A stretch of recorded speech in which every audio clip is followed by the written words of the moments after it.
They're in the blue folder. Yeah, here. Somebody else. I've got it here. Here. Gotta show it to them. I'm not afraid.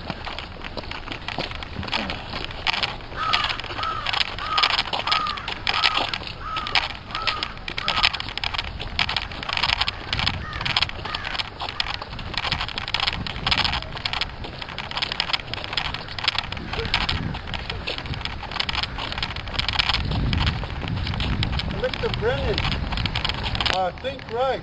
He's from Scobie, Montana, and I pray for him. I pray for people like Mr. Brennan. And one of the guys, he was from Winnet, Montana, Ed Butcher. I always pray for people like that because I read about them, I met them, and I wonder why they think that way. Are we still... Do we really have descendants of Adolf Hitler here in Montana? I hope not. Hey, Brennan, he's going upstairs. He's gonna fall.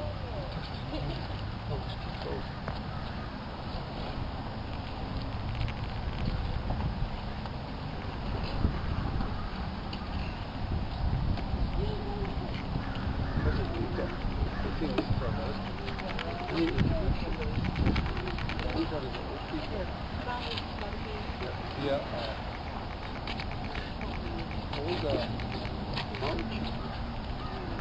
Come back down, baby. Yeah, just like daughter. I don't know if she knows that.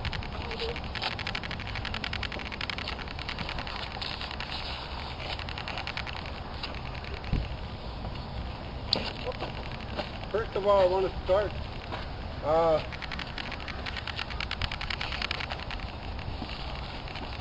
want to thank Creator. You guys call him God. A lot of you guys use Jesus Christ. A lot of people from that came. They're part of us now. But they went through quite a bit in interim camps in World War II. They like Buddha. They like these other people that they know God names. So, but today, I'm going to pray in Blackfeet, I'm going to talk in Blackfeet, but Creator gave me the ability to really master the English language for some reason. So I'm going to use English today. But mainly I thank the human beings here, the two-legged. And we have to, You stay down.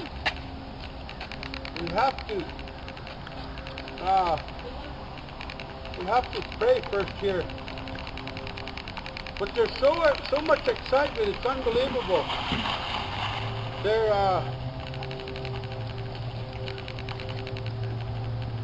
As you know, the Indian people here in Montana are in poverty. A lot of chaos, a lot of dysfunction is going on at my home. And they're all thinking about the new election. So because of poverty, you know, you don't see that many Indians traveling anymore. But I guess I'm fortunate to have good people that want to really protect the Iniwa, the buffalo, and the Maguyi, and the wolf, and the Ukgayo, the grizzly bear. And that's why I'm here. I'm here to make a statement. Because there was no written law prior to the 1855 treaty. I want to start out with the first law. My cousin here, he's going to help me. This is my wife, this is my cousin. And we're going to spread this out.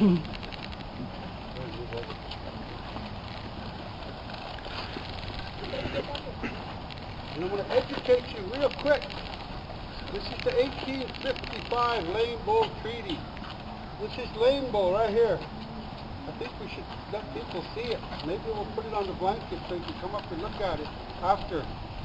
But this treaty allowed what you guys call Montana, the Blackfeet call it Blackfeet country. This allowed Montana to be settled. You guys reading your books about this Father de Smith, he knew nothing of our country. The reason he worked with the Rickaraw and the Crow is because they laid down all their weapons. They thought their land wasn't that great. Never do you hear the Rickaraw or the Crow fighting. But the Blackfeet, they knew that we wouldn't give up easy. So they negotiated everything with us. We were never a conquered tribe. Maybe that's why when all of these people that want to take the say, they come to Holy Land and they feel that power. But they need to be guided when you feel that power. But this document here allowed the United States to settle most of Montana. It's the 1855 treaty. And there's another document that was signed December 16, 2010. President Obama signed the United Nations Declaration on the Rights of Indigenous People. The President of the United States said, and there's 48 articles in there, that every state will begin to give the laws back to the indigenous here in the United States, the land and everything. That document mixed with this made this treaty come back alive. So the treaties came back alive with the United Nations Declaration on the Rights of Indigenous People. And I've showed it to a few of the legislatures. They're very afraid of it.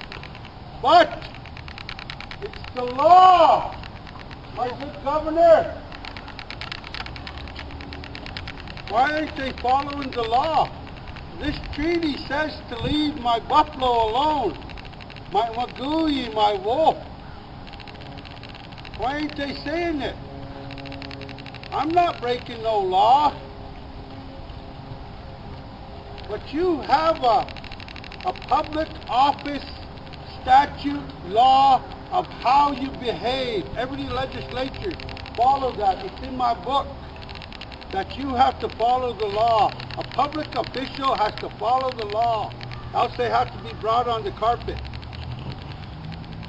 They're not following that public official law when it comes to the wolf, the buffalo, and the magooey, and the grizzly bear.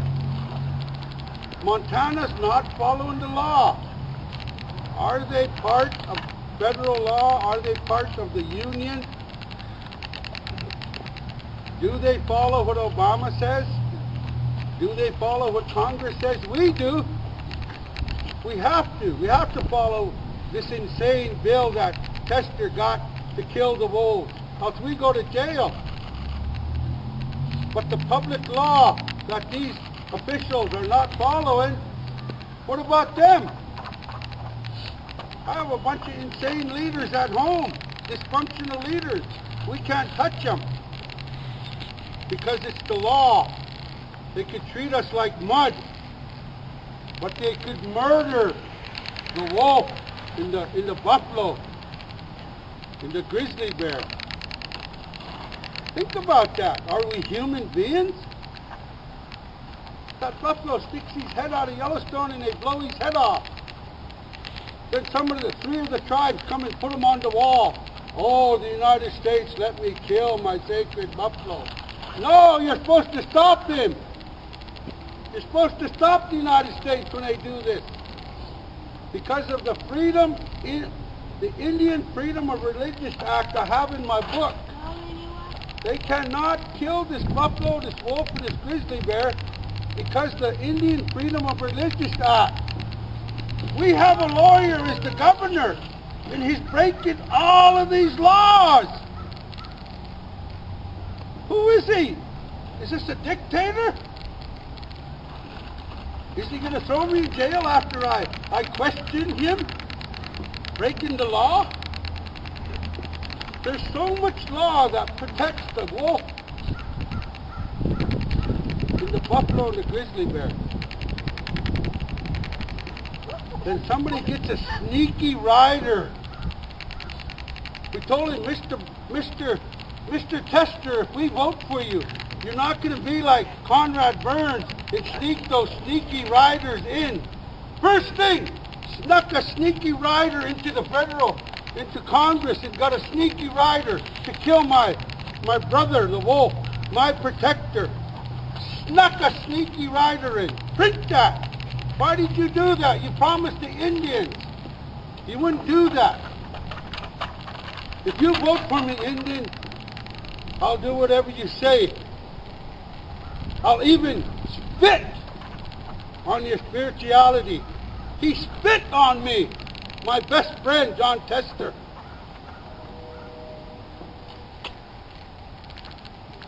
There's so much going through my heart right now. You guys call a man that came here 2,000 years ago, Sabatabia. Well, we call him Jesus Christ. He came here 3,500 years ago. You know how much money I make for doing this? I make a penny. Ted Turner has millions and millions of dollars, but I'm more powerful than that man because I'm doing right for the buffalo. Now I want to ask Mike Lease to come up. Mike was adopted by the Blackfeet by tiny man Floyd Heveron. I wanted to light this cigarette, and after he lights it, I want him to talk. I'm going to go ahead and have Mike talk, and then we'll have the WAG. But I know how the media works. If you guys want to pull one of us out and ask a few questions, you can. Because that's important. You're important. Just like I said down there, the pen... Somebody's got the matches. Oh, here. Huh?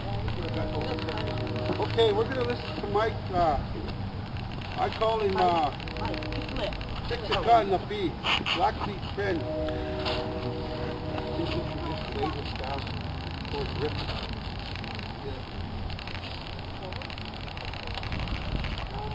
I can't carry this.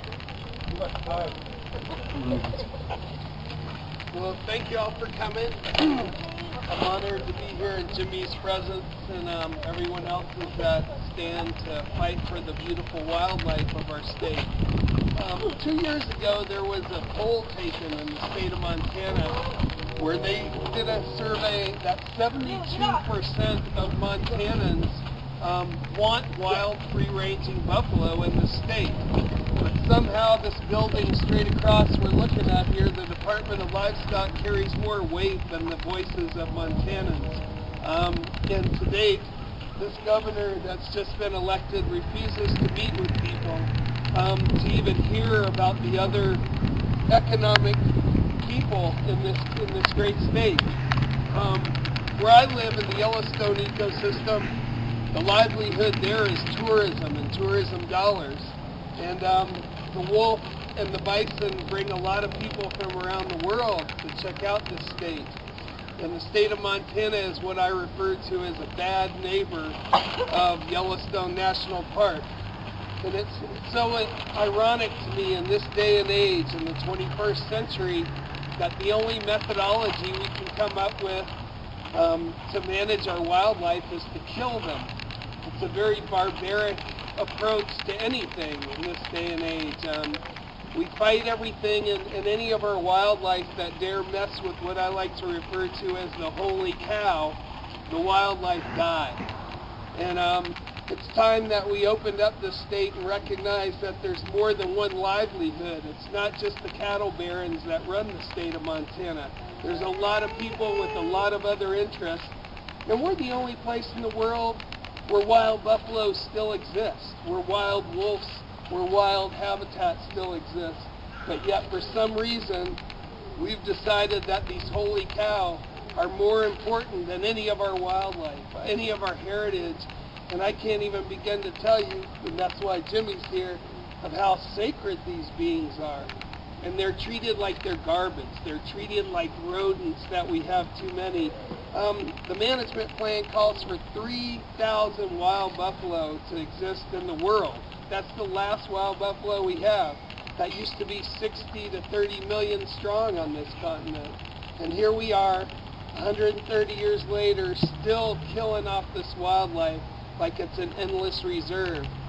Well, I hate to tell you guys, but cows are an invasive species. They're not from here. They're from Europe. They don't belong here.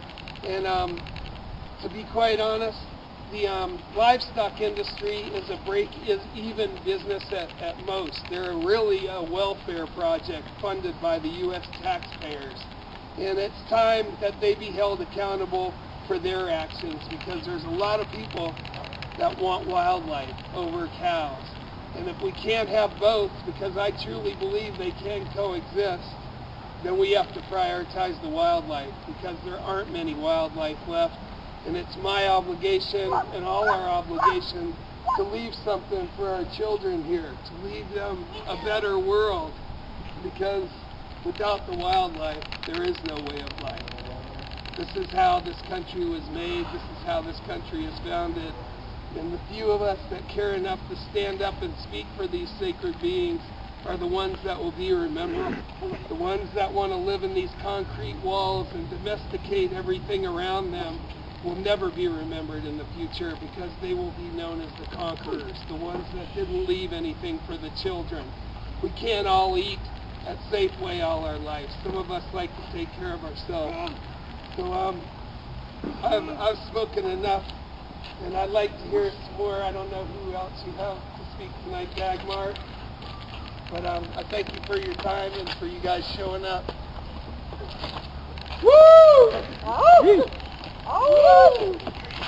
Yes, I would like to speak for our group, which is WWAG, Wolf and Wildlife Action Group. And we're here today to speak for the wolves and the slaughter that's going on with the wolves. They're torturing and killing them. Can I have this poster here, please? These are pictures posted on the hunters' pages, what they're doing to the wolves. They are torturing them, gut shooting them, telling how to poison them, telling how to fish hook them. They are killing our wildlife. Our wildlife are any country's most precious resources. Why are we doing this? For cattle? For hunters' jollies?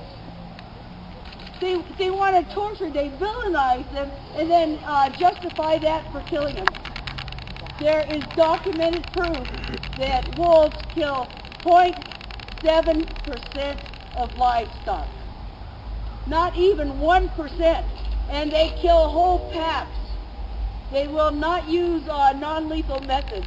Their methods are kill and kill and kill. Torture and kill. And they tell how to get away with it. And it's immoral what we're doing to our wildlife. The wildlife does not belong to us. It belongs to this land, to this continent. And we need to protect it. If we don't have our precious resources, there is nothing to protect and fight for. Our wolves are important to us. They're important to the ecology. They make the elk herds healthier. There's lies that go on about how wolves take down too many elk. They don't take the healthy elk. They take the old, non-producing ones. They make the elk herds healthier. They have increased the elk herds. Hunters are complaining because they can't be lazy and shoot elk from their cars or from the road. The wolves keep them moving. They've made them wild again and more of a natural habitat. They improve the habitat. We need to protect the wolves. We need to protect the coyotes. We need to protect the wildlife. We shouldn't vilify them and murder them and torture them. It's sickening what they do. And it's got to stop. And where is the governor? And Tester's a traitor. He sold the wolves out. He's a rancher. And he's in the pockets of the ranchers and the hunters. He's a what? We need to have new wildlife policies. We need to have Fish, Wildlife, and Parks have biologists and scientists managing our wildlife, not the livestock and not the politicians. Politics need to be out, and scientific research and scientists in for the management of our wildlife. Our wolves are important, and they do not deserve to be tortured and killed and trapped and poisoned and horrible things. It's not right, it's immoral. We have no right to do that to anything, any living creatures. They all have an important role. We're all in the web of life, and we need to protect them. And ranchers can use non-lethal methods, and they work. And the money that's put into killing, helicopter shooting, and wildlife services, killing the wolves, that money could be used to help the ranchers use non-lethal methods and learn to live with the wolves. Thank you. Thank you. Woo! Thank you. Thank you. Thank you. I didn't introduce myself. My name is Isakya. My Euro-American name is James St. Goddard. And I want to, if you want to write this down, I don't know if you want to know me better, but I'm 7/8 Blackfeet. If all goes right, I'm going to be the chairman of the Blackfeet tribe if those politicians have the courage to put me on a ballot. I served the tribe for 10 years. I was the vice chairman.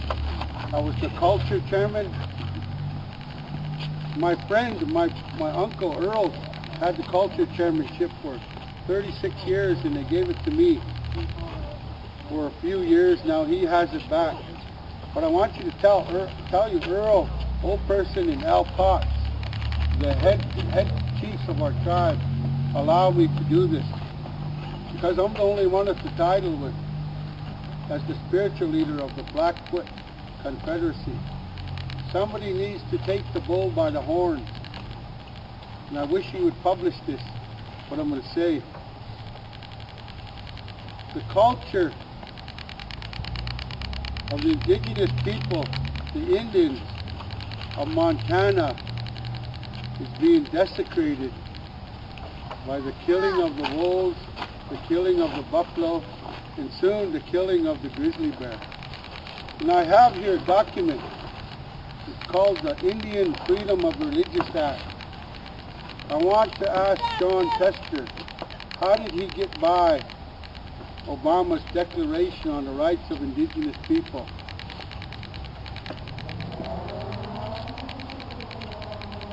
How did he get by the other laws that protect the sacred religion of the Indians? How did Tester get by this document? I guarantee you, if he would have showed Congress, if he would have showed Congress the Indian Freedom of Religious Act before you put that rider in on the wolves, I guarantee you, John, you would have not got your bill passed. You wouldn't have been elected. I'd like to give this to the Independent Record, whoever's here from the Independent Record, and I'd like you to email it to KXLH. I'd like that, if that could be documented, because we follow the law. The Magui. There's so many numbers that you have to go with. 72 to 78% of the Montana want the Magui, the wolf, protected, but 12% has the politicians in the back of them. And we call ourselves the most intelligent beings on earth, and we can't deal with those numbers? I respect this building, but how do we respect people that are making decisions for the majority of Montana and they're not even listening? So I want to do it calmly, but I'm so excited, it's unbelievable. But I want to mention that my good friend Eloise Cobell, she nominated me as the head chief of the Blackfeet. She wants me to be the head chief, but she's gone now. I don't know if you guys know Daniel Inouye, but this staff here.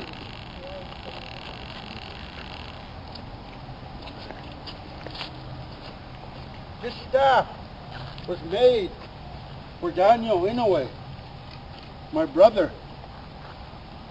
And if you go onto my website, it's Jimmy St. Godard, you'll see this staff was made for Eloise and Daniel Inouye in the buffalo to protect them. It was made to bring the politicians to their senses. I can't emphasize it more. We're supposed to be intelligent beings here. But we continue to do these insane decisions. Nobody speaks for the wolf. Nobody speaks for the buffalo. When you want to get into a meeting here or a sensible meeting there in Washington, D.C., they say, go to your senator. And when we want to speak about the wolf or the buffalo to John, oh, he has too much time. He gives us one of his Tom Brown Indians. There's such a thing as a Tom Brown Indian. I pity them. But they've closed so many caskets on so many people. They didn't do anything. But I'm proud of these people. I'm proud of WWAG. I'm proud of BFC to stand up. These are Euro-Americans that are doing the Indians' job. But I have one more comment, and I'm going to let, I want my wife to say one word. Just come over. This is my wife. Her name is Francine Rodart. Her Indian name is Agukahu, Francine Rodarte. But she's been with me for the last 4 years, but I've been doing this for 27 years. And she's a member of the Cree tribe, descendant of the Cree tribe. But we're here to protest, to tell Mr. Bullock and Mr. Tester. And I want to say something about Mr. Daines and Mr. Walsh.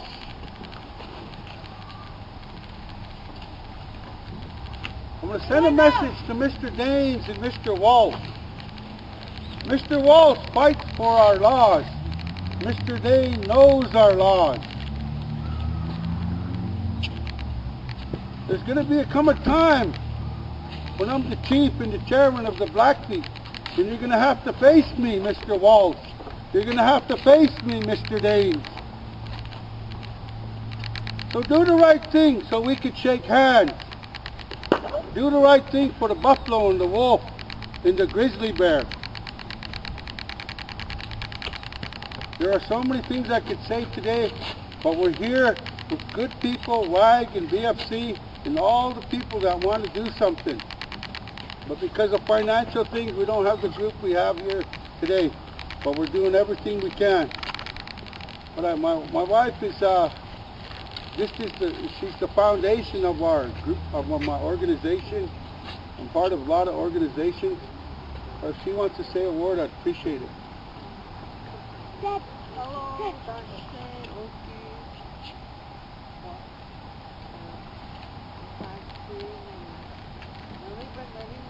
About 4 years, but everything that I'm seeing is just wrong. The state of Montana is doing it, and those things touch schools to all these animals. I think I don't know, I just swept the house all baby and maybe not.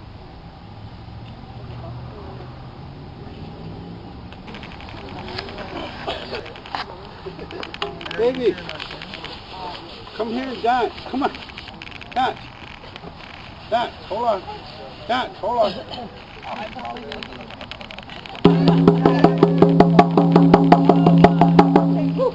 cattle against them.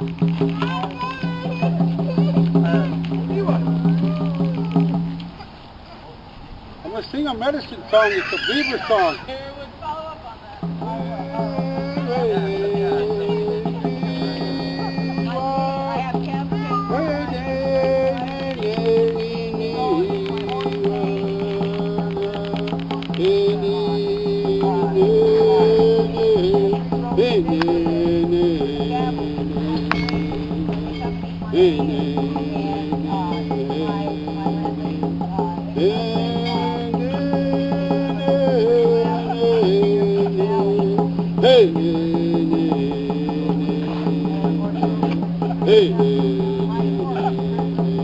Hey,